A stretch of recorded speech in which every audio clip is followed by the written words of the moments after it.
Olá, estamos iniciando mais um episódio do MaçonCast, o podcast da loja Luz e Fraternidade, iniciativa do Veneralato de Edelweiss Guerra. E hoje nós temos o privilégio e a honra de estar aqui com o ex-venerável mestre da loja Luz e Fraternidade, um maçom decano, um grande nome da maçonaria baiana, o nosso irmão Geraldo Guerra. Geraldo Guerra, é um prazer muito grande estar aqui contigo, uma honra tê-lo aqui em nosso podcast. Me sinto bem e satisfeito, feliz com suas palavras.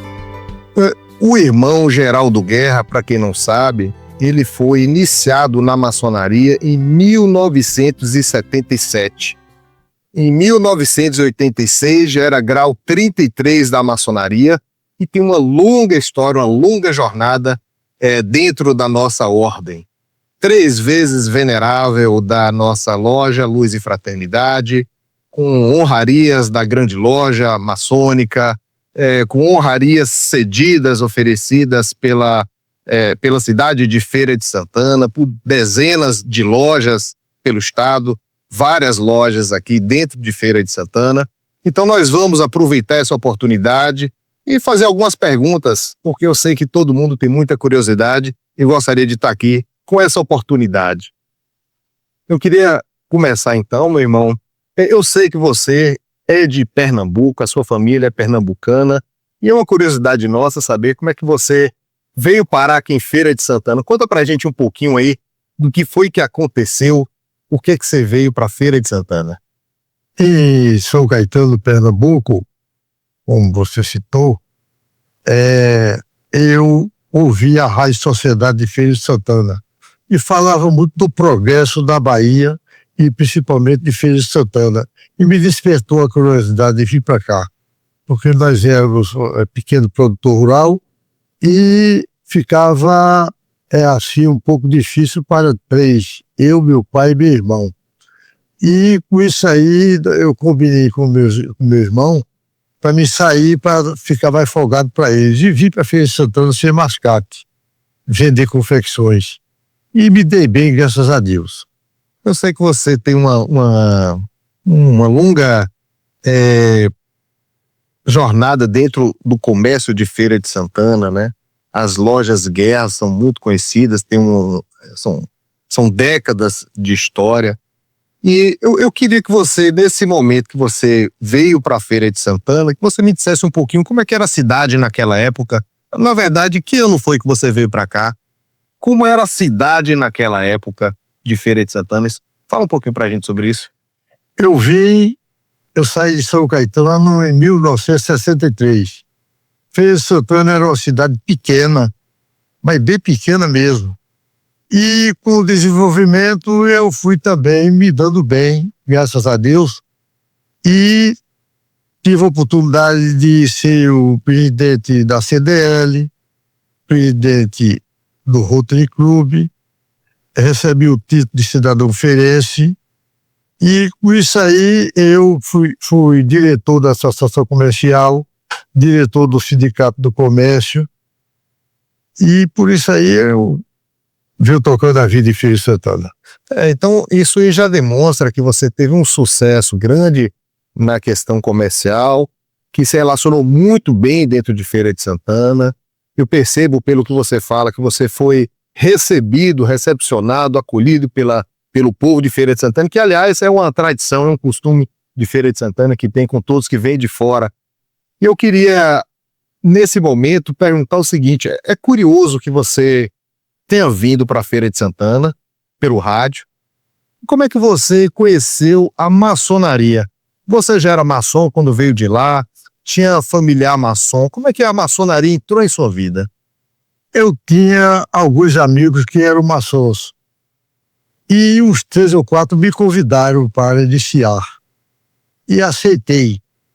Por motivo religioso, teve um pouco de resistência de minha mãe, mas ela entendeu e eu iniciei. E com isso aí eu tive a oportunidade de trazer os meus filhos para o seio da maçonaria. 2 filhos, 2 cunhados e sobrinhos, 4 sobrinhos, foi um bom nome da família. Então, existe uma frase que é sempre dita em nossa loja e atribuída a ti, que é aquela história, né? Se maçonaria fosse ruim, a gente não botaria filho, neto, irmão, a família toda dentro da maçonaria. A sua história, a história da sua família, comprova isso de fato, né? A família toda maçônica. Eu sei que seu filho, um dos filhos, é venerável da nossa loja, o outro filho foi venerável de uma outra loja. Eu sei que você tem netas que também foram abelhinhas, netas que foram filhas de Jó, quer dizer, os filhos que foram Demolei agora são maçons, quer dizer, a família toda dentro da maçonaria, né? E você foi iniciado já na loja Luz e Fraternidade. Naquela época, existiam outras lojas quando você foi iniciado? Só existiam 3 lojas. Era Luz Fraternidade, Harmonia Luz Sigilo e a 16 de junho. Naquela época, a Segredo já existia? Já existia. A Segredo também. A Segredo também, eu esqueci de falar da Segredo. Da Segredo, muito bem.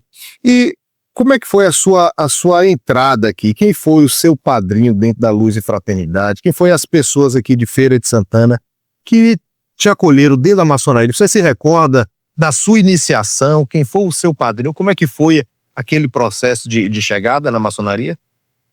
Eu tive 2 padrinhos. Sim. José, meu nome dele, meu Deus, Zé Amândio e Sebastião Nunes Freire, de 2 padrinhos. E outros amigos também que fizeram parte fizeram parte de me acolher da maçonaria. A loja era onde? Era ali mesmo onde funciona hoje, na Avenida Getúlio Vargas. E naquela ocasião, quando você entrou, você se recorda quem era o venerável? Quem eram os maçons daquela época? O venerável era Pedro Alves de Lira, um pernambucano de Garanhuns. E eu tive a oportunidade de conviver com Colbert Martins da Silva, com Eduardo Flores da Mota, Milton Costa, José Lourdes Macedo, Jaime Costa, Jaime Rocha e outros irmãos que não lembro bem. Eu tenho a impressão que desses aí, talvez um dos mais antigos tenha sido Eduardo Flores da Mota. Foi Eduardo Flores da Mota. Eu conheci João Marinho, mas não tive muita aproximação com ele. Agora, com o Eduardo Flores da Mota, eu frequentava sempre a casa dele. Era bom acolhedor, assim como era Colbert Martins, Milton Costas, José Nunes Macedo, Jaime Rocha e outros. O Eduardo Flores da Mota, que foi nosso irmão, foi venerável também na loja? Foi venerável. Era político em Feira de Santana, era comerciante. Como é que foi? Como é que era ele como maçom? Você se recorda? Recordo, ele já não frequentava mais. Mas sempre nos aniversários ele recebia os irmãos da casa dele com muita fidalguia, a família toda. E era um maçom que não frequentava mais por conta da idade, mas tinha uma atenção muito grande e sempre disponível. Com os irmãos. Com os irmãos. E Colbert Martins, que é uma figura também assim, muito importante na política de Feira de Santana. Como é que ele era como maçom? Você se recorda dessa época? Ele frequentava bem a Luz de Fraternidade, gostava muito e era muito amigo de todos e era um grande irmão. Pois é, então realmente a gente tem essas informações, né? Os maçons, os mestres mais novos, de que todos esses grandes nomes que passaram por lá, são vários, a gente citou 2 ou 3 ou 4, mas são vários, que tinham um amor muito grande pela maçonaria e defendia a maçonaria desde o final, até o fim. E como é que foi a sua jornada dentro da maçonaria? Como é que você se tornou venerável mestre da loja Luz e Fraternidade? Eu não sei explicar. O tempo mesmo me deu a oportunidade. Fui escolhido e, graças a Deus, fui aceito pelas 3 vezes por unanimidade. Foi isso aí. Você se lembra de quem participou junto contigo na sua diretoria? O Joel Andrade de Matos, José Moreira, Aguinaldo Machado, Jorge Assad, José Nuno Macedo, Jaime Rocha, José Félix, e no momento só me lembro desses aí. Meu irmão, então, na sua gestão, você fez um novo templo. Quer dizer, conte um pouquinho sobre por que você fez isso, quais foram as dificuldades para serem feitas. Existe alguma lembrança, algum acontecimento dessa época que você gostaria de nos falar? O templo funcionava onde hoje funciona o salão do banquete, mas o forro estava para cair e o madeiramento todo estragado, e nós resolvemos construir o templo onde funcionava antigamente o salão do banquete, onde funciona hoje. Ali nós tivemos que trocar todo o madeiramento, uma parte do telhado, e a construção do novo templo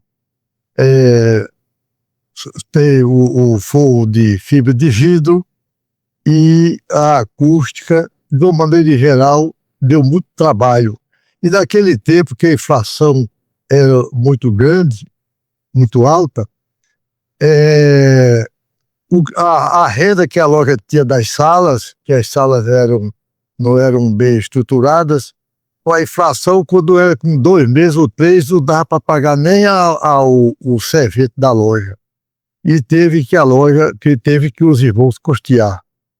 Então, quer dizer que o financiamento daquela loja foi dividido entre os irmãos daquela época?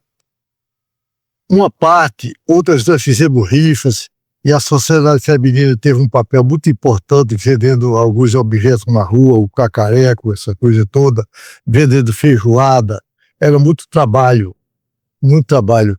E tinha alguns irmãos de uma situação econômica financeira boa, e fez com que fosse realizado aquele tempo.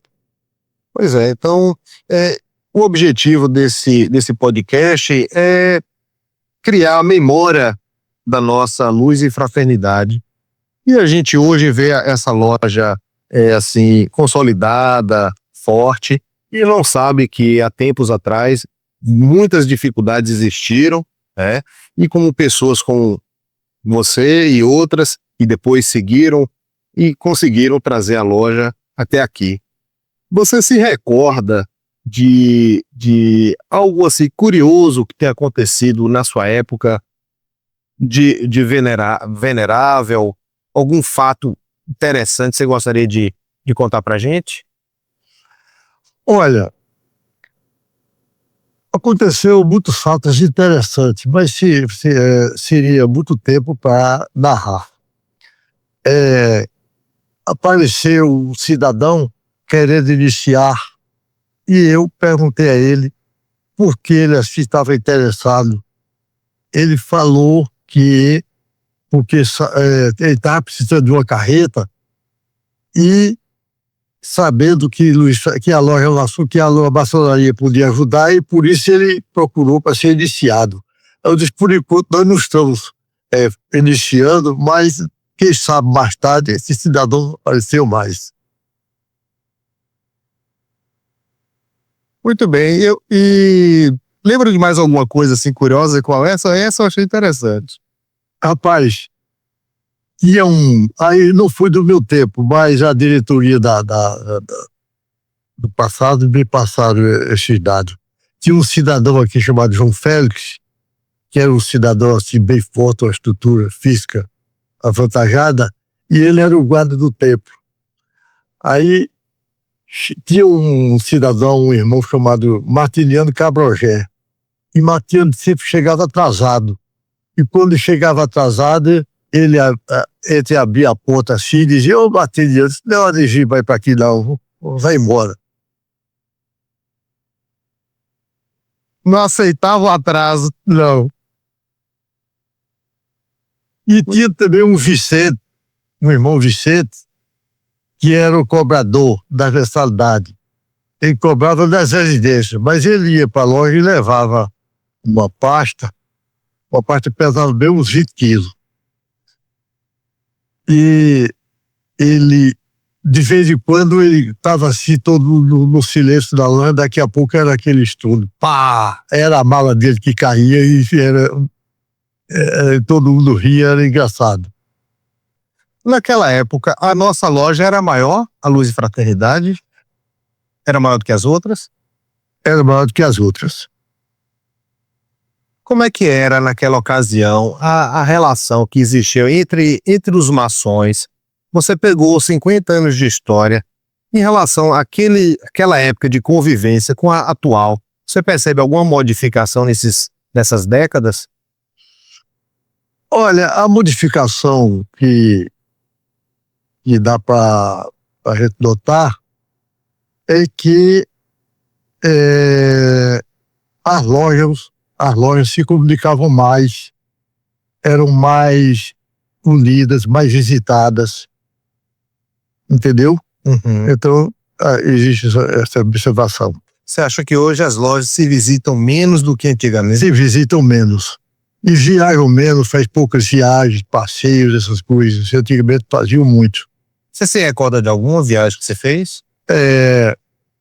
Itabuna, Jiquié, Vitória da Conquista, Paulo Afonso, Juazeiro, Alagoinhas, Ribeira do Pombal, Queimadas e outras lojas. Era uma comitiva? Eram sempre comitivas. Sempre comitivas da loja. Da loja. Pois é, a gente tem feito realmente muito menos essas visitas, sobretudo para esses orientes mais distantes, né? E naquela época, inclusive, era muito mais difícil do que hoje, né? Como é que era o contato com as lojas mais distantes? O contato era por telefone mesmo. Uhum. Havia intervisitação? Havia muito... Havia. Muito bem. E em relação à sua vida no mundo fora da maçonaria, como é que você acha que a sua participação da ordem modificou? Ela influenciou a sua vida de alguma forma? Influenciou. Passei a conhecer muitos irmãos, muitas amizades por onde passei, e que até hoje e essas amizades continuam. Então foi muito bom. A maçonaria, ela tem valores assim que são muito importantes para a nossa sociedade. Ela se sustenta em liberdade, em igualdade, em fraternidade, em melhoramento moral, em ajuda ao próximo. São valores universais que sustentam toda a nossa ordem, que é importante para toda a sociedade. Você acha que isso, de algum modo, interferiu na sua forma de trabalhar, na sua forma de lidar com sua família, com seus filhos, com as pessoas mais próximas? Você acha que, de alguma forma, você seria diferente se não tivesse entrado na maçonaria? Olha, pode até ser, mas a gente não muda muito, não. O que é. O que é. Mas diz o maçom que o que a gente procura dentro da loja é a gente aperfeiçoar. A gente usa uma figura simbólica que é aperfeiçoar a pedra bruta, que é melhorar um pouquinho aquilo que a gente pode. Naquela ocasião, havia jovens como existem hoje, assim, dentro da maçonaria, porque hoje nós temos maçons, mestres jovens, e nós temos todas as paramaçônicas de pessoas muito jovens. Até as abelhinhas são crianças. Não. Poucos jovens iniciavam. Tinha mais ou menos quantas pessoas na loja? Olha, nós tivemos uma média da frequência de 45% em todos os 3 mandatos. Essas questões do tempo também influenciam e vai modificando realmente a prática maçônica. E a iniciação hoje tem seus ritos, seus pré-requisitos. Para aquela época, como era, o que era necessário para alguém poder ser um candidato à maçonaria? O que você percebeu de mudança de lá para cá? Olha, era mais difícil iniciar. Muitos tinham vontade e não conseguiam, porque as sindicâncias eram mais exigentes. Eu mesmo fui sindicante muitas vezes e observava os sindicantes que participavam de outras iniciações, eram bem mais exigentes. Hoje é mais fácil. Por exemplo, você se recorda assim de algumas questões assim que você, especialmente você, ficava atento e que você achava que aquilo ali tornava aquele indivíduo, talvez assim, não com perfil para a maçonaria? Olha, se não tivesse uma boa convivência com a família, era descartado. Perfeito. Acho que esse é um valor muito importante que a gente tenta até hoje procurar, mas talvez realmente a gente precise ter um olhar. Algumas lojas, talvez, Luz Fraternidade ainda costuma ter uma observação bastante detalhista em relação a isso. Além do seu aspecto familiar, havia outra questão assim de comportamento que naquela época havia algum tipo de dificuldade para entrar dentro da loja? Olha, havia. O cidadão ele passava a ser mais observado, demorava mais, fazia sindicância e demorava muitas vezes 6 meses, até 1 ano para iniciar. O cidadão passava a ser observado por todos os irmãos.